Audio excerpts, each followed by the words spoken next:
On to the next story. Bill Gates to give most of his $200 billion fortune to Africa. Look, I've always said, like, these multi-billionaires, cool, they earn their money legitimately. They're not in prison, rah, rah. You can't say jack about them. They can do whatever they want with their money. But on an ethical level, it gets to the point when you have so much money, what are you going to do with it to change the world, right? Because really and truly, if, like, $1 billion to live your whole life, you're living good. Like, $1 billion is 1,000 million. Like, let me do the maths on that. Like, sorry. Like, because these billionaires are just, you need to really deep how much money they have. Okay?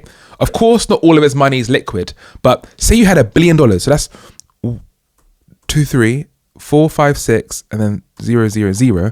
And then we divided that, okay, by living for, let's say, 80 years, okay? That is 12.5 million every single year from the day you're born until you're age 80. Imagine living on a 12.5 million salary your entire life.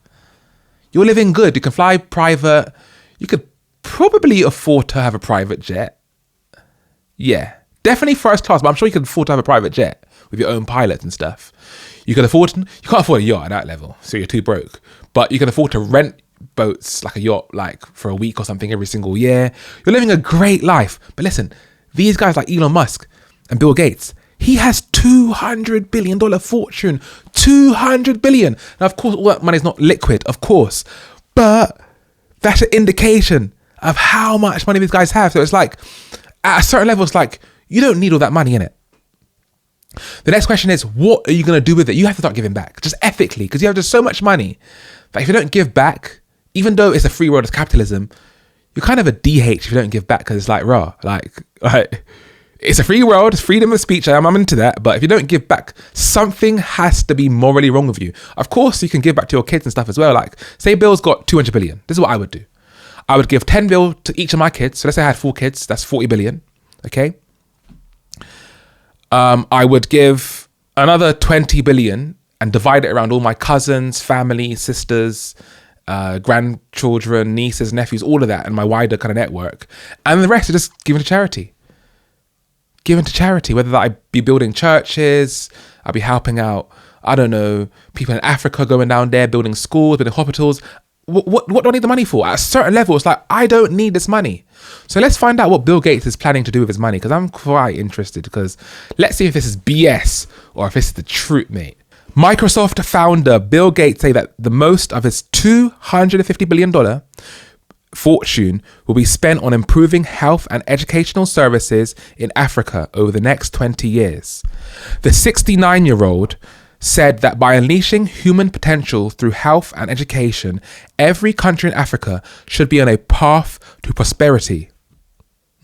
Interesting. Africa's definitely up and coming, guys. Africa has so much to offer. Like, Africa's just about to boom. Okay? What's going to happen is, in my humble opinion, China's going to boom first. They're going to take that crown from America and the West. So China's going to have it for a bit. And then my thought process is, Africa's going to have it next, okay? Africa's the next continent to boom. Okay? That's my, after China. That's my humble opinion. And that's why you see even the Chinese who are becoming very, very rich, they're investing loads of money into Africa. All over the place. Listen, I went to Ghana the other day with one of my clients to do work. About 40 of us went down there to Ghana in 2023. Amazing, by the way. Ghana has literally been the best holiday of my life. Absolutely phenomenal, right? And for one of the days, we had to take a tour guide to go to this place called Elmina Castle, which was the first slave trading castle in the whole of Africa. Absolutely amazing experience.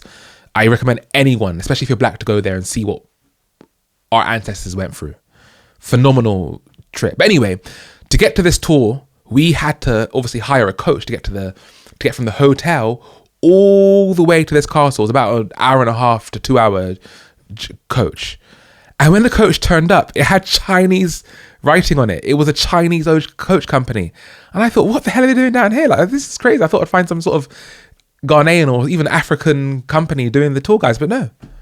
And the first people that I saw in the hotel that we stayed at, and by the way, it was an amazing hotel. My client got me a suite because, of course, you know, she's dealing with Hezron, so she got me a nice suite. Oh, my suite even had a living room. Phenomenal. But anyway, the first people that I saw in that hotel when I woke up the next morning to go for breakfast was a group of about 10 Chinese people speaking in Mandarin Chinese, and they're all wearing nice suits, and they're there to do deals. Clearly, Africa is the next best place to be winning, and everyone wants a piece of the action because Africa's been put on a lower pedestal for way too long, but Africa's been ready to be blooming for a long time. Gates announced last month that he would give away 99% of his vast fortune by 2045, by when his foundation planned to end its operations. If this is true and this is legit, like, fair play to you, Bill. I know you've done a lot of charity with the Melinda and Gates Foundation, all that kind of thing, but to give away 99% of your wealth, like, I have to rate it. I recently made a commitment that my wealth will be given away over the next 20 years. The majority of that funding will be spent on helping you address challenges here in Africa. Mozambique's former First Lady, Gracia Machel, I hope I pronounced that right, welcomed his announcement, saying it came in front of a moment of crisis. Listen, Gates, if this is all true, I have to put respect on your name. Like that is honourable of you, because a lot of philanthropists, a lot of rich people over human history haven't done that. Africa has, in my opinion, the highest potential to win. If you look at Ghana, Accra, Nigeria, Lagos, they're doing bits there, and you can see, if you read some stories about different places, Africa right now is popping off. There's private schools and stuff down there which all the rich are flocking to now, and these systems and stuff, and listen, Africa's ready to boom. So watch this space, subscribe to Hezitech, and I'll tell you what's happening next.